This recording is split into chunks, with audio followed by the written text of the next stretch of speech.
Tollywood producer Bandla Ganesh అంటే తెలియని వారుండరు. ఎప్పుడూ ఏదో ఒక వివాదంతో తెరపైకి వస్తుంటారు.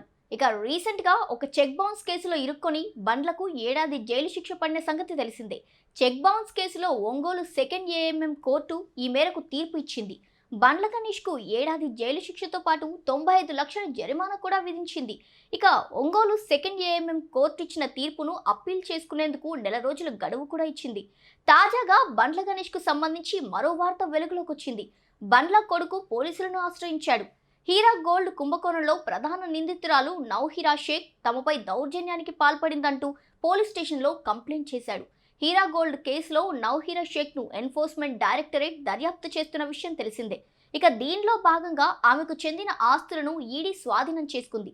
అయితే ఈడీ స్వాధీనపరుచుకున్న ఇంటిని నౌహిరా షేక్ మోసపూరితంగా విక్రయించే ప్రయత్నం చేసిందని బండ్ల హరీష్ ఫిర్యాదు చేశాడు.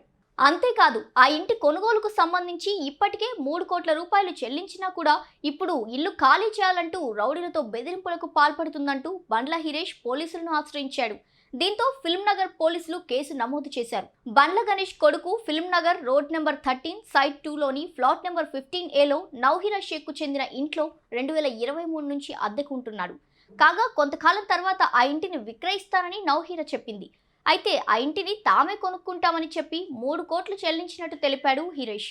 ఈ క్రమంలో మొత్తం డబ్బు ముట్ట చెప్పే సమయంలో ఆ ఇల్లు ఈడీ కేసులో ఉన్నట్టు తెలిసిందని, దీనిపై నౌహిరాను వివరణ అడిగితే తాను మాత్రం మాట దాటవేస్తూ వచ్చిందని ఆరోపించాడు.